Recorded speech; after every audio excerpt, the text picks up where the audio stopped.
Komil Sindarov. Tergovchi. Tungi qotillik. 8-qism. Yakshanba kuni bo'lishiga qaramasdan ertalabdan ishga kelgan Sanjarbek guruh a'zolarini to'plab, bajarilgan ishlarni sarhisob qildi. Ularga kerakli topshiriqlarni berdi. Qorni qappayib qolgan jinoyat ishini qayta varaqlab, nimalarnidir qog'ozga qayd qildi. Kechga yaqin boshi ochib hujjatlarni seyfga joylay turib, o'zini noxush hislardan chalg'itish maqsadida Go'zalning kundaligini qo'lga oldi. Tik turgancha buklab qo'ygan joyidan o'qishga tushdi. Qalbimni junbushga keltirayotgan ajib va yoqimli hisning muhabbat ekanligiga endi shubha qilmay qo'ydim. Bugun ishga barvaqtroq keldim. Xonamga kirib ish stolimni tartibga keltirayotgandim. Eshik taqillab qoldi. Yuragim bir narsani sezganday shig' etib ketdi. "Kiring, marhamat", dedim sochimni to'g'rilay turib. Eshikda O'ktam akam ko'rindi. "Mumkinmi? Xalaqit qilmadimmi? Xayrli tong." "O'ktam aka, assalomu alaykum. Keling. Men tavozi bilan mehmonga joy ko'rsatdim." "Ishga barvaqt kelibsizmi, Go'zal?" "Ha, qiladigan yumushlarim bor edi, shunga sal vaqtliroq kelgandim." "Men ham bugun kallai saharlab ishga kelib olibman. Qarasam hali vaqt bor. Sizni bir ziyorat qilgim keldi." "Rahmat, O'ktam aka. Hayajonlanganimdan men ham sizni ko'rgim kelib turgandi deb yuborishimga sal qoldi." Biz u yoq bu yoqdan qizg'in suhbatlashib o'tirdik.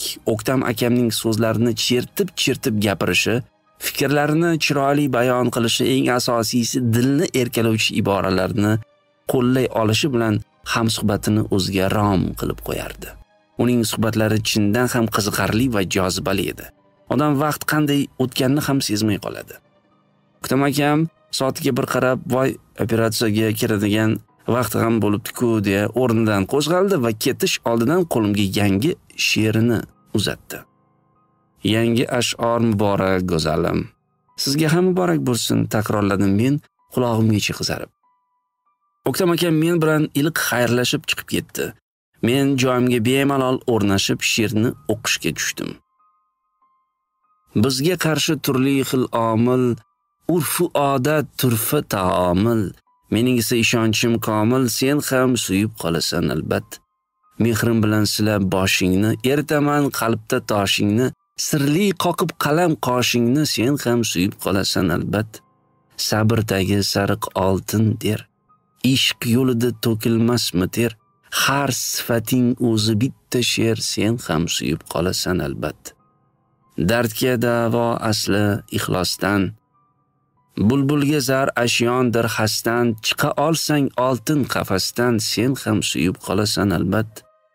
Tushlaringga kiraman bot, o'tkinchimas sevgim umrbod. Tag'in jindek qilolsang sabot, sen ham suyib qolasan albat.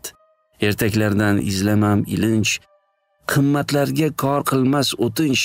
Bersang agar bir qaynoq o'pich, sen ham suyib qolasan albat." She'rni o'qib yoqimli bir his qalbimni qitiqlab, kayfiyatimni ko'tarib yubordi. Xatni takror o'qib ko'zlarimga surtdim. Keyingi kunlarim ham shunday shirin his tuyg'ular og'ushida o'tdi.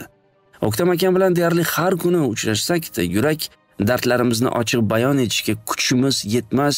U kishi o'z ash'orlarida ishq izhorini dadil aytayotgan bo'lsa-da, yuzma-yuz uchrashuvlarda unga negadir dadillik yetishmayotgandek, qalbidagi muhabbat dardlarini to'kib solishdan cho'chiyotgandek edi. Ba'zida uning bu jur'atsizligini o'zimcha noto'g'ri talqin qilgan kunlarim ham bo'lardi. Goho u meni sinash uchun ataylab arqonni uzun tashlab yurgandek tuyulardi. O'zining ham mening ham ishqimizni sinayotgandek, muhabbatda sobitligimizni imtihon qilayotgandek edi. Shunday xayollar ta'sirida bir qancha vaqt yuragimni majburlab bo'lsa-da, ataylab undan o'zimni olib qochib arazlab yurgan kunlarim ham bo'ldi. Muhabbatini azmu qarorini sinab ko'rish niyatida o'zimni beparvo his qilib ko'rsatdim. Yo'qlovlarga javob bermadim. O'sha kunlardan birida xonamda shu she'rni qoldiribdi. "Ishqda menga omad kulguncha, dildor sening ko'ngling olguncha, sarkash qalbni yo'lga solguncha umrim tugab qolmasa bo'ldi. Gulzoringda gullar terguncha, Gullastamni senga berguncha, lola uzoringni ko'rguncha umrim tugab qolmasa bo'ldi. Salom berib har kuni soyangga, tirmashaman harchand poyangga, yetgunicha qo'lim qoyangga umrim tugab qolmasa bo'ldi. Dardim sig'mas she'rga, kitobga, orzularim o'xshar sarobga, keltirguncha yor seni topga umrim tugab qolmasa bo'ldi. Umidlarim qo'sha qanotim, charchash nima bilmaydi otim, tushgunicha izga hayotim umrim tugab qolmasa bo'ldi. Mayli kuta 100 yil dil rozing, mayli ado aylasin nozing, sozlanguncha shafoat sozing umrim tugab qolmasa bo'ldi.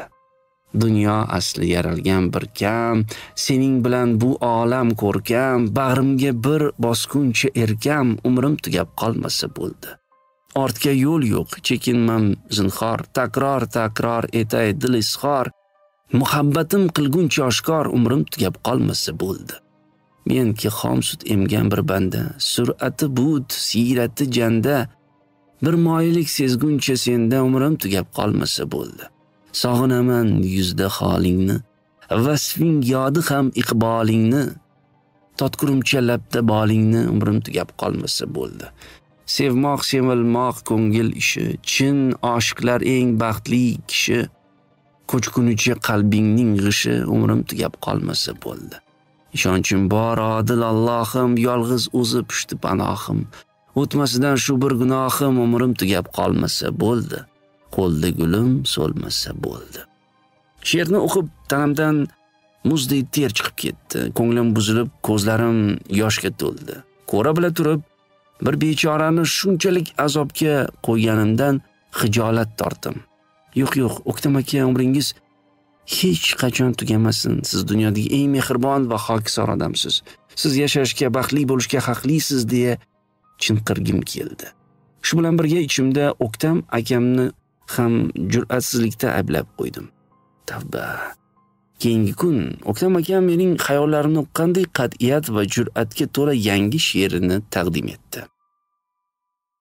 Taqdirdan ming qochganing bilan, yangi dunyo ochganing bilan, men g'aribdan qochganing bilan sen meniki bo'lasan bir kun.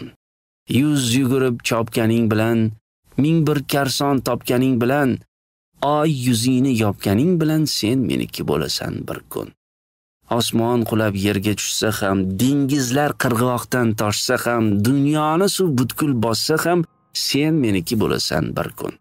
Olam to'la mo'jiza sirga, bo'lolmaymiz biz nechun birga, jindik mehr qo'yolsang she'rga, sen meniki bo'lasan bir kun.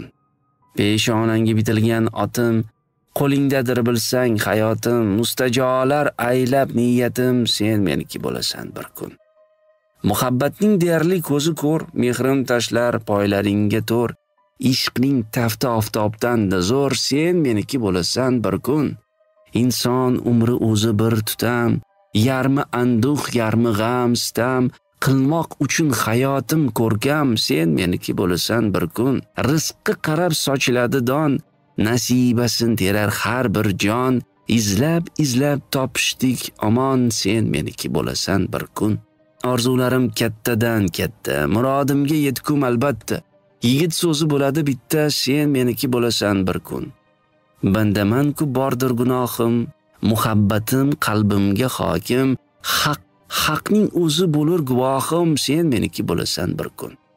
Marhamati kengdir karamni, ustiga tuz sepmas yaramni, nurga ko'mib qutlug' haramni, sen meniki bo'lasan bir kun.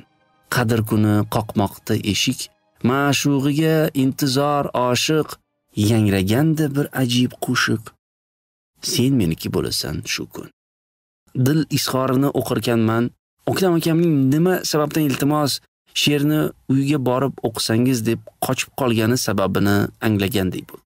Yuragida borini ochiq yozayotganidan uyalgan. Voy O'ktam akam, odam ham shunchalar tortinchoq bo'ladimi?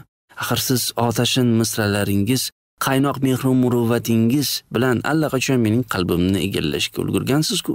Men allaqachon sizniki bo'lganimni nahot sezmagan bo'lsangiz, mendagi viqor, mag'rurlik balosini so'ndirib boshimni egib olishni uddaladingiz-ku.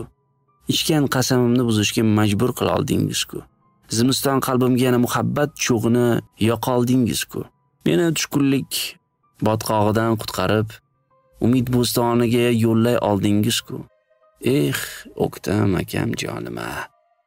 Bugun shanba, ish kuni bo'lmasa-da o'zimcha bir bahona topib ishga keldim. Poylab o'tirgan shekilli, sal o'tmay xonamga O'ktam akam kirib keldi. Uni hech qachon bunaqa ko'tarinki a'lo kayfiyatda ko'rmagandim. Menga mehribonchiligini aytmaysizmi? U kishi endi menga o'zining suyukli xotinidek chiroyli munosabatda bo'lar. Men ham shu hurmat e'tiborga munosib javob qaytarishga harakat qilardim. Bugun O'ktam akamning ham operatsiya qilmaydigan kuni emasmi? Ancha payt dildan suhbatlashib o'tirdik. Nihoyat u xayrlashib, xonadan chiqib ketishi oldidan sho'xligim tutib, "She'rim qani? Nima bu safar yozmadingizmi?" dedim. U muloyim jilmayib, "Go'zalim, sizni madh qilmagan kunim bormikan? Faqat sal xomroq edi, sal ishlab keyin beraman, xo'p. Mayli, kutib qolaman. O'zingizni meni har kuni she'r sog'inadigan qilib qo'ygan", nozlandim men. O'ktam akam chiqib ketgach, xonam huvillab qolgandek bo'ldi. Negadir ko'zlarim yoshlandi. Shunda bu insonni endi tamoman sevib qolganimni, usiz yashay olmasligimni angladim. Bugun O'ktam akam qo'limni so'radi. Men rozilik bildirdim. Shuncha jabr-u-sitam, zimistonlardan keyin hayotim sarhadlarda oppoq tong otayotganidan masrur edim. O'ktam akam menga mehr berishdan tolmasdi. Ko'nglimni olish uchun har narsaga tayyor edim. Qarshiligimga qaramasdan turfa xil sovg'a salomlar ulashdan charchamasdi. Biroq men uchun u kishi yozayotgan she'rlar menga qadrliroq, azizroq edi. Har doim ular "Go'zalim ayting, nima sovg'a qilay" deganlarda, "Hamma narsam bor, menga she'rdan katta tuhfa yo'q" derdim. Xayolimda O'ktam akamning o'zidan ko'ra she'rlarni, shu qaynoq satrlar o'rnashgan qalbini ko'proq sevadigandek edim. Negaki o'sha ehtirosli satrlar mening qalbimdagi muzni eritgani chin edi. Asta-sekin maftunkor va lazzatli ishqning sirli olamiga ko'nika boshladim.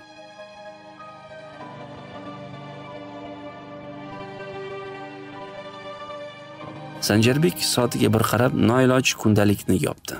Stol ustidagi hujjatlarni seyfga joylab, uyiga shoshildi. Jinoyat ishi yuzasidan tuzilgan ko'p sonli tergov versiyalari orasidan O'ktam bilan bog'liqlarining olib tashlanishi tergov guruhi a'zolarini boshqa taxminlar xususida chuqurroq bosh qotirishga imkon berdi. Davron o'zining O'ktam masalasidagi shubha gumonlari to'g'ri chiqqanidan ruhlanib, qotillik marhumning biznes ishlari, pul bilan bog'liq degan taxminni ilgari surdi. Yaxshi taklif, guruh rahbari hamkasbini qo'lladi. Hammamiz O'ktam bilan ovora bo'lib, bu taxmin e'tiborimizdan chetda qolayotgandi. Endi u bilan jiddiyroq shug'ullanish vaqti keldi. Ruslarda bir chiroyli maqol bor. Initiativa nakazuyma. Marhamat, Davronbek, bugundan boshlab siz shu taxmin ustida ishlaysiz. Tezkor xodimlardan xohlaganingizni oling. Sharifning barcha biznes hamkorlari u bilan shartnoma munosabatlariga kirishgan ta'minotchi, xizmat ko'rsatuvchi va boshqa korxona tashkilotlar bilan aloqalarini, kimlar bilan pul yoki boshqa qimmatliklar ovushtasi borligini aniqlang. Asosiy diqqatni Sharifning o'limi kimga kerak bo'lganini, bundan kim manfaatdor bo'lishi mumkinligiga qarating. Tushunarli, dedi Davron, rahbarning so'zlarini yon daftarchasiga qayd qilar ekan. Biz O'tkirbek ikkalamiz Sharifning oilasi va yaqinlari bilan shug'ullanamiz. Qo'limizdagi dalillarga qaraganda qotil xonadonga bemalol kirib kelgan, uyning joylashuvi, shart-sharoitini yaxshi bilgan. Devordan oshdan o'zidan hech qanday iz qoldirmagan. Bu esa balki qotil eshikdan kirgan bo'lishi mumkin degan taxminni ilgari surishga asos bo'ladi. Sanjar aka, jinoyatchining uyga o't qo'yishidan maqsad qotillikni xasposhlab, jinoyatni baxtsiz hodisa qilib ko'rsatishga uringan. Shu sababli devordan oshib o'tishda o'zidan biror iz qoldirmaslikka harakat qilgan. Hozir yig'iladigan narvonlar chiqib ketgan, ular yordamida xohlagan devordan qiynalmasdan oshib o'tish mumkin. Bu tomoni ham bor albatta. Nima bo'lganda ham bizdan qisqa muddatlarda jinoyatni ochish talab qilinmoqda. Men Tohir G'ofurovichga so'z berganman. O'ktamni-ku aybsiz deb qo'yib yubordik. Takror aytaman, endi haqiqiy qotilni topmasak, naqd malomatga qolamiz. Guruh a'zolari xonadan chiqib ketgach, Sanjarbek Faxriddin Karimovichga qo'ng'iroq qildi. Assalomu alaykum ustoz, yaxshimisiz? Biz bechora shogirdlardan xabar ham olay demaysiz a? Va alaykum assalom Sanjarbek. O'zingiz yaxshimisiz? Ha, shunaqa bo'lib qoldi. Birov-birovdan xafa bo'ladigan zamon bo'lmadi. Ustoz, vaqtingizni ko'p olmayman. Shogird maqsadga ko'chdim. O'ktamni qamoqdan chiqardik. Uning qotillikka aloqasi yo'qligi to'la tasdiqlandi. Keyin o'zi ham ko'rsatmasini o'zgartirib, haqiqatni gapirishga majbur bo'ldi. Uni qo'shnilar majburlashgan ko'rinadi. Sababini bilmayman. Bilasizki, ular hozir birovga yopishsa, vaj-karson izlab o'tirishmaydi. O'ktamni agar bo'yningga olmasang xotiningni qamaymiz deb qo'rqitishgan. Gaplarning jiddiyligini, o'zlarining qudratini isbotlash uchun bir begunoh kishini qamoqqa tiqishdan ham tap tortishmagan. O'ktam ishlaydigan shifoxonaning bosh vrachini go'yoki pora olayotganda ushlab, qamoqqa tiqqan. O'ktam qo'rqib ketgan. Xotinini quruq tuhmatdan qutqarish uchun qilmagan qotillikni bo'yniga olgan. O'sha zo'ravonlarni aniqlay oldingizlarmi? Qayerda deysiz? Qamoqxonadagilarni so'rab surishtirdik. Hech kim hech narsa ko'rmagan, eshitmagan. Tushunarli, xulosa qildi ustoz. U butun boshli bir tizim, uni sindirishga siz bilan bizning tishimiz o'tmaydi.